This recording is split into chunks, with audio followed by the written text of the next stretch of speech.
قصة النهاردة بتقول كان في واحد اسمه عم فانوس. عم فانوس كان راجل طيب، اتزوج سيدة اسمها مريم. عادت الأيام وكان لعم فانوس أخ اسمه عم مفيد. عم مفيد اتجوز ماتيلدا. ماتيلدا كانت شخصية مغرورة، وكانت عاملة إن هي محدش زيها في البلد ولا في الوطن العربي كله. لما بدأت ماتيلدا تدخل البيت كان بيت عيلة. لما جت ماتيلدا تدخل البيت، دخلت البيت بكل غرور وبدأت تتعالى على كل اللي في البيت.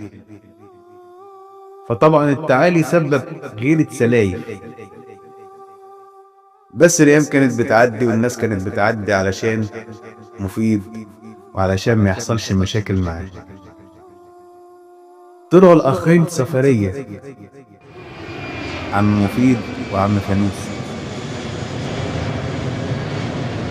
ولكن يشاء القدر إن عم مفيد يتوفى في مكانه متغرب. اتوفى عم مفيد ورجع معاه أخوه فانوس، ولكن عند الوفاة كان مخلف 3 أولاد. فطبعا ال3 أولاد اللي كان هيتكلف بيهم وهيتكفل بيهم عم فانوس. فكان عم فانوس بيبعت شهريا لأولاده والأولاد أخوه، ولكن الأولاد لما كبروا طلعوا يكرهوا عمهم ومرات عمهم وكل من هو يخص أهل أبوهم. طبعا الناس ما بتسألش، الناس بتقول يمكن طبعهم كده، يمكن هم متعودين على كده، محدش خد في باله وكانت الأيام ماشية. بس عم فانوس لما رجع من السفر كان ابن مفيد كبر وكان في كلية حلوة وكانت وظف وظيفة حلوة. فلقى إن ابن أخوه بيعامله كأنه شحات أو كأنه عايز منه حاجة. فبدأ عم مفيد يتجنب أخوه ويتجنب ولاد أخوه.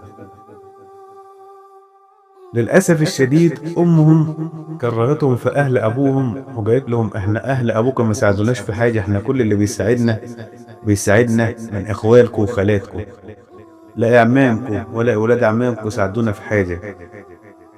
الموضوع ده ربى كره في أولادها أو في أولاد عم مفيد. للأسف الشديد الابن لما كبر بالغلظة دي بالفتنة دي طلع يكره أعمامه وولاد أعمامه، طلع مع نفسه.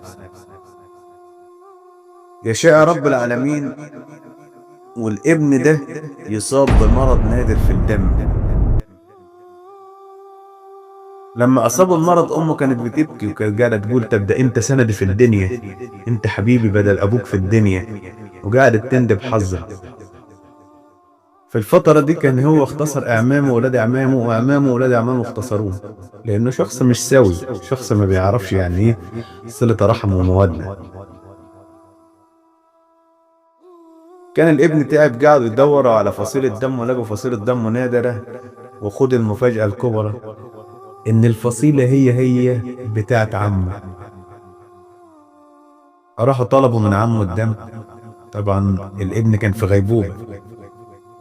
راحوا طلبوا من عمه الدم، فقال لهم ابن اخويا ما حنش عليا، وكان المفروض يسأل عليا بعد ابوه ما توفى، وانا اللي كان المفروض بجيت بدل ابوه. انا مش هديه دمي، لان حتى لو اعطيته دمي هيقول خالي اللي اعطاني دمه، حتى لو اعملها لوجه الله بس هتنتسب لاخواله زي ما امه موصلاه. وللاسف الابن توفى نتيجة المرض ده، وفي الاخر كان مصيره موته بسبب امه. يا ست الكل، انت غيرة السلايف واردة وغيرة النساء واردة، لكن الفتنة اللي انت عملتيها ما بين الابن وعمامه هي دي اللي لا يرضبها شرع ولا قانون ولا دين اسلامي ولا اي ديانة ولا دين مسيحي ولا اي ديانة خرجها ربنا على الارض. لما يكون في كره اوضحه مباشر، واكيد بعد ما يبقى في كره هيبقى في محبة. لكن تفضل تشحني أولادك بالطاقة السلبية من ناحية إعمامهم، مع إن عمهم ما كانش مقصر ولا حد كان مقصر. كان المفروض عليكي تذكر الإيجابي والسلبي، لو عمهم عمل حاجة وحشة تذكريها، لو عمهم عمل حاجة حلوة برضه تذكريها. القصة البسيطة دي بتعرفنا إن لازم الواحد يكون حريص على كلامه مع أولاده ومع تربية لأولاده، ومش كل حاجة نحطها في الأهل، لأن ممكن عمك يتظلم من غير ما تاخد بالك، ممكن ابن عمك يتظلم من غير ما تاخد بالك. حتى ما لو كنت طفل ومش فاهم، فلما تكبر المفروض تفهم ازاي هيأذوني من غير ما أذيهم. أنا ما أذيتهمش، ازاي هيأذوني؟ يا رب تكون النصيحة وصلتكم، يا رب تكون القصة عجبتكم، والسلام عليكم ورحمة الله وبركاته.